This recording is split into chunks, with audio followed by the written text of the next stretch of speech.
everyone. Yeah. So today I have chosen a very interesting topic, which is safe infant sleeping environment.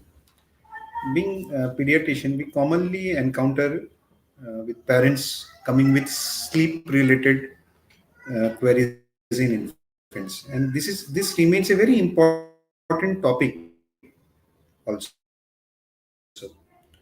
Now you need to understand issues. We call it sudden infant death syndrome or crib death, cot death. Multiple terms have been used, but every attempt should be made to make the sleep environment safe that can reduce the chances of all sleep related deaths in the infants. So that is the entire idea of safe infant sleeping environment. So the infant sleeping environment would be made safe in such a way that we prevent all sleep related deaths in infancy.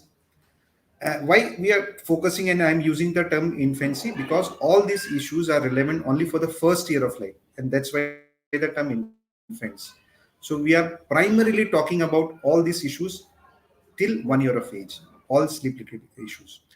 First, we'll look at the recommendations. What are the recommendations for good sleep environment? And I'll be talking in details about all these issues. First is the supine position for sleeping, using a firm mattress for the infant sleep surface, prevention of overheating, avoidance of all soft bedding like pillows, blankets, quilts, comforters, room sharing. Although bed sharing is a controversial issue, room sharing should be done. Other important recommendations remain breastfeeding, routine immunization, and uh, avoidance of exposure to smoke, alcohol, or any illicit drugs. Now, first we understand why we talk of SIDS. What is SIDS? So, SIDS is a form of sudden, unexpected, and unexplained infant death. And SIDS is a very important cause of sudden, unexpected, and unexplained infant death. So, the incidence is highest in the first year of life. The definition itself says in the first year of life. 90% cases will occur within first 6 months. The peak occurs at 1 to 4 months, and it's rarely seen after 8 months of age. Now, why does SIDS happen? First important pathophysiology is developmental immaturity. What is the immaturity in the infants? Is the cardiorespiratory immaturity and the protective arousal reflex. They are immature. Plus stresses, which we are talk as prone positioning or any other stressors in the infant. Plus the infant who itself is a vulnerable infant. All these three factors interplay, resulting in asphyxia and death. So that's the entire pathophysiology of SIDS. So with this background, now we look at the recommendations. Why these recommendations? What are the issues usually parents ask to the neonatologist? So we first come to the first recommendation, that is infant sleep position. So there is no doubt about this. All infants should be put on supine position, that is wholly back on the back, wholly on the back to sleep during every sleep period by every caregiver in the first year of life. Prone position is not recommended. Some parents ask about side positioning, which is also not recommended. Now, what happens in prone positioning?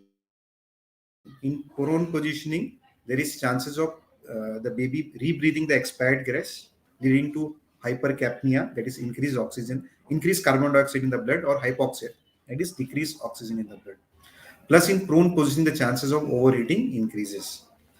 Similarly, in side position is an unstable position, and children have higher chances of rolling over to prone position from side position. That's why we call it unstable, and that's why it's also not recommended. So, every infant in the first year of life should be placed wholly on the back. Now, some parents ask us, once the infant rolls over, he can itself roll over and take any position of sleep. He goes to supine, to prone, or maybe side. So again, the recommendations on these are also very clear, that once an infant can roll over and assume any position, whatever he assumes, that is fine. As caregiver, we are putting him on back to sleep. If the infant on its own rolls over to any position, that's acceptable. So we can accept whatever position the infant assumes after he sleeps on its own. But as caregiver, the baby is placed only on the back. This is regarding infant sleep position. There are other doubts regarding sleep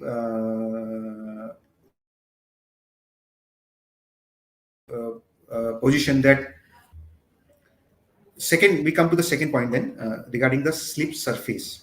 So it should be a firm surface where an infant sleep. Now this firm surface should conform to some safety standards which have been recommended by various organizations. Now again, parents ask, can we use the same bedding as the adult? Now adult beddings being soft beddings, and some even use memory foam. Those are again not recommended for infants because they may cause indentation and there is higher chances of patient having entrapment and strangulation. Second is, there is a popular parental question which is asked, that there are popular bed rails which are put on the side of the beds to prevent infant from falling over.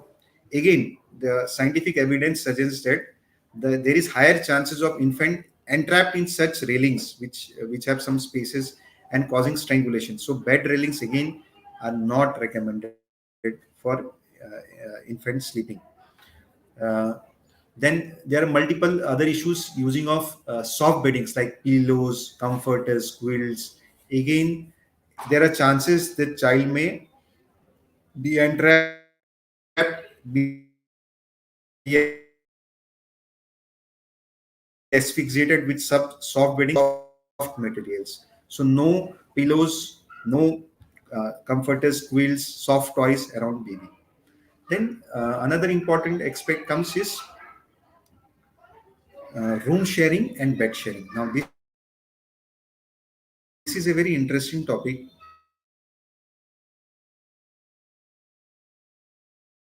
So,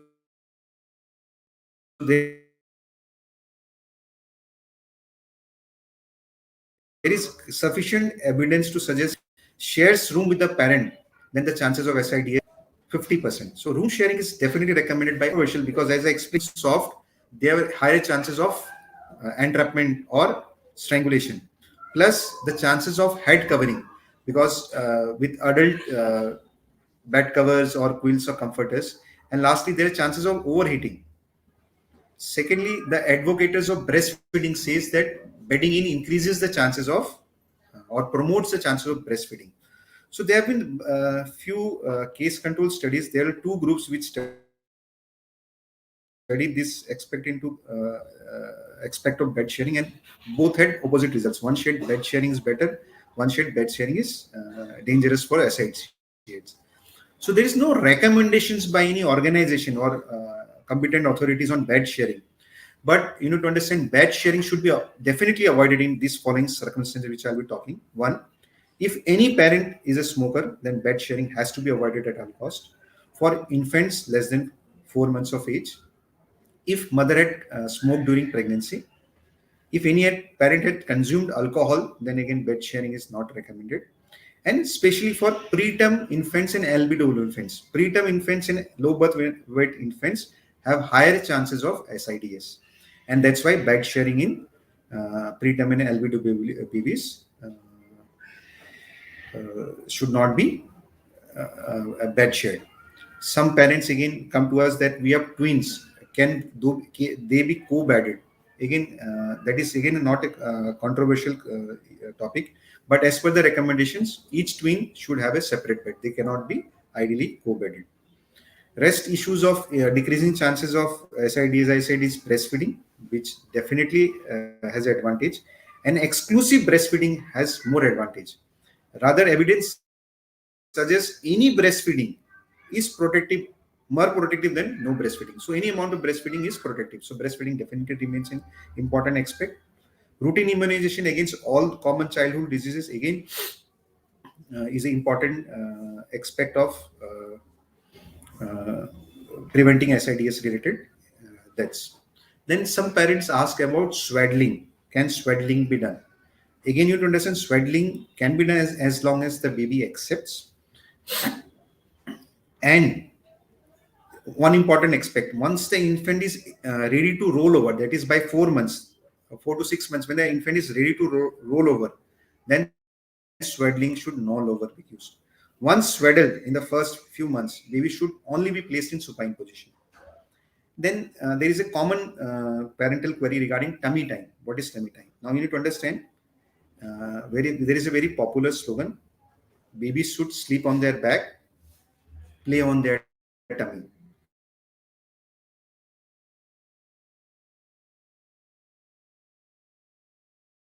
So you need to understand, tummy time means babies placed for some time on their tummies when they are awake and most importantly supervised. So tummy time means babies placed for some time on their tummies when they are awake, and they are constantly. Tummy time helps in developmental maturity, play activities. So and it also decreases chances of the positional plesiocephaly, which means the flattening of fat which happens because of constant supine positioning. So tummy time helps to reduce that. So tummy time is recommended, but again the recommendations are very clear. It should be during only awake and supervised. And most importantly, the good time for tummy time would be after a nap or active, and they are very alert, so that can be supervised also. So this is regarding tummy time. Swaddling I have explained. So this sums up my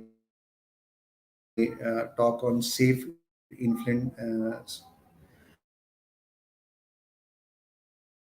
sleeping environment. Again, just to sleeping environment, then assume a position, that's fine, but as caregiver during every sleep period they should be wholly placed on the back sleep. There should be avoidance of all soft material like bedding, toys, pillows. Baby should be placed to sleep on a firm mattress. Fourthly, avoidance of overheating. Room sharing is definitely advisable. Bed sharing remains controversial, but I have mentioned the circumstances where bed sharing should definitely be avoided. Additional recommendations include breastfeeding, routine immunizations, and avoidance of exposure to smoke, alcohol, or illicit drugs. And this sums up, and thank you for your pleasant listening. So, I received few questions. I'll be addressing them. Is it true that babies are less likely to choke on their stomachs versus their back? No, this is not true. Evidence is there that even babies who have reflux, that is their chances of choking or aspiration is not more in supine, that is on the back. The chances do not increase. So this is again evidence based statement. Babies who have undergone some surgery because of reflux, or uh, those who have airway or malformations where the chances of such aspirations increases, then it's scientifically recommended under supervision. Otherwise, supine position does not increase the chance of aspiration or choking as compared to their back. If you have a preterm baby, so baby should be sharing room with the parent. No bed sharing for the preterm baby. As I said, they have increased chances of, and all other recommendations which I said for sleep environment should be followed. No, pillows, rolls, and wedges around baby does not make the baby safe. They have these soft materials have chances that baby may roll over, may be strangulated in their entrapment in such pillows or soft toys, and SIDS increases with such material. So this using of any such materials around pillows, providing them with safety. There is a common misconception of parents. Whenever they are sleeping in the adult bed, they form a barrier with pillows around the baby so that they do not fall over from bed. But such practices are harmful. I do not know. This is nothing to do with safe infant sleeping environment. Should we not eat food near baby?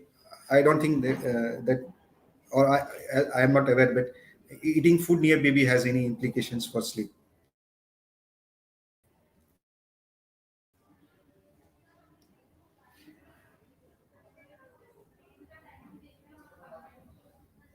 I think no more further questions, or I am happy to answer further questions if there are any.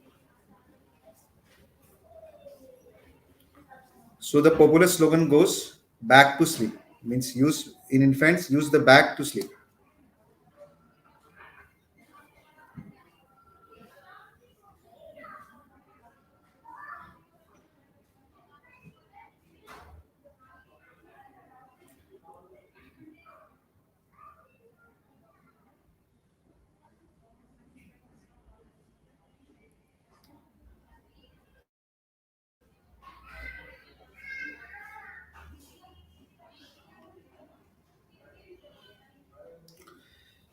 If you're using a mosquito net, if you're using a baby bassinet, this should be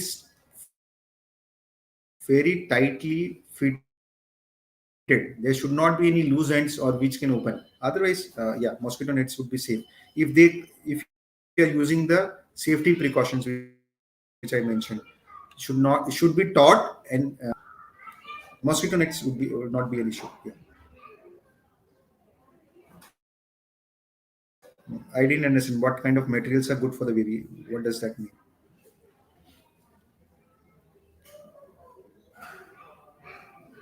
If you're asking for mattress, bassinet, then there are specific recommendations by CPSC, Consumer Product Safety Commission by the US. They have conferred standards for baby mattress, baby bassinet, baby cribs. If you're using one of those standard, recommended or approved things for the baby, that's fine. And again, apart from that, any bed sheet which are used are again tightly fitted. There is no snugly fitted anything around baby mattresses. So that's how it goes. And again, as I said, they should conform to a safety standard, which can be different. Different brands can be used, but they should again conform to that safety standards guidelines laid down.